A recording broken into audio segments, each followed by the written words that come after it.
sepanjang 17 tahun buat bisnes ni, tahun pertama kita bincang, tahun kedua bincang, tahun ketiga sampai saya ke Indonesia juga masa tu nak tengok macam mana buka tahfiz ni.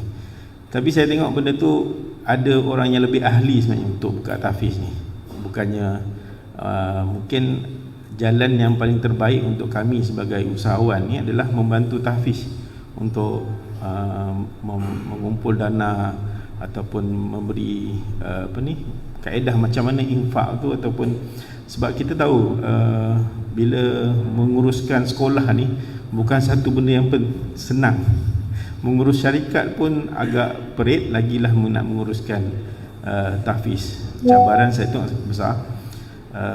Saya nak petik malam tadi sebelum tidur, dalam pukul 1 saya ada baca buku. Kemudian saya ternampak satu berita untuk makluman semua, saudara-saudara kita di Rafah, bukan sepadan Mesir tu akan diserang. Itu sebenarnya kita ni dah tahu dah kita di akhir zaman, persediaan masih kurang. Apa saya nak kaitkan kat sini, sebab kita berada di zaman yang kita tahu nanti, contohlah saya nampak macam isteri saya seorang guru. Maksud saya berdasarkan ni, isteri saya seorang guru, tapi anak-anak murid dia saya nampak masih ada yang umur dah 12 tahun pun masih tak kenal huruf Al-Quran. Tu saya nampak ada satu kepincangan yang mana tanggungjawab kita ni nampak besar dekat anak-anak tahfiz ni lah, kan? Anak tahfiz yang tengok muka dia ni, kita tengok sejuk, muka saya tak sejuk Ustaz.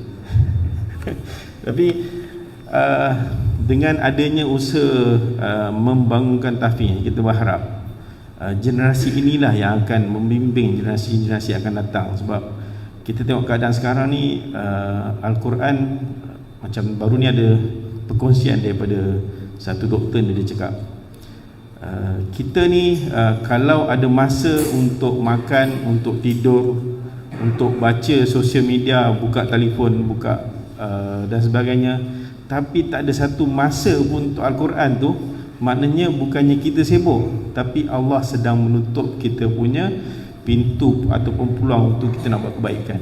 Bunyi dia macam, saya pun macam tersentuh juga benda tu, sebab kita sibuk kerja. Kemudian dalam sibuk kerja tu kita nampak kadang-kadang kadang-kadang tak sempat, tapi sempat pula kita buka sosial media.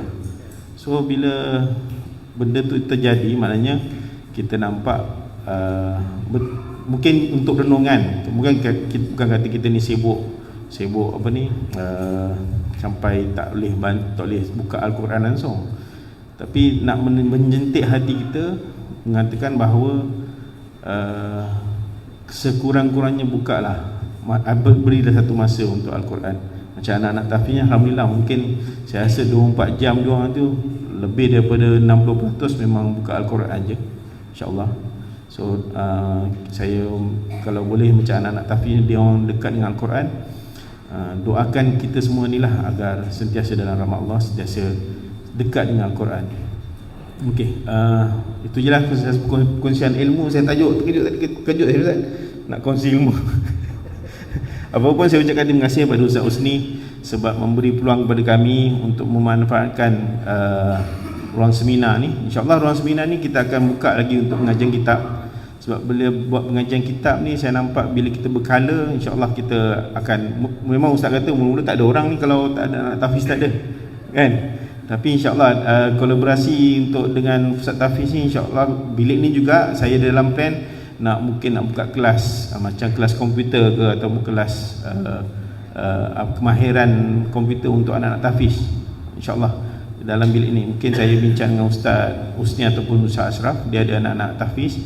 Mungkin gunakan teknologi ni macam mungkin teknologi macam Android ke ataupun iPhone, macam mana kita nak bagi kemahiran pada anak-anak ni untuk menggunakan teknologi ni dalam bidang yang mereka pelajari, khususnya Al-Quran lah. Contoh macam iPhone ke iPad ke, kita ajar macam mana nak gunakan iPad tu dalam dia orang punya pembelajaran Al-Quran. InsyaAllah doakan apa yang kami usahakan ni mendapat redha Allah juga semata-mata. Kita doakan semoga apa yang kita usahakan ni mendapat kemudahan dan juga apa-apa pun dapat manfaat dunia dan akhirat. Terima kasih saya ucapkan pada semua. Terima kasih kepada anak tahfiz. InsyaAllah sebelum tu saya nak kongsi juga, hari ini mungkin kita ada pelancaran golba, golba khusus untuk madrasah panggil Mutqan Ustaz, tahfiz madrasah tahfiz Mutqan. Ada satu golba, nanti kita akan buat pelancaran insyaAllah. Dan mana kongsi kat sini, dalam kita nak mengumpul dana ni, kita dah buat kolaborasi dengan tahfiz Mutqan, yang mana-mana pembelian ataupun penyimpanan emas dalam Mim Gold ni akan ada diinfakkan kepada madrasah, dana madrasah insyaAllah, untuk digunakan sebagai datang pengurusan atau pembangunan tahfiz insyaAllah.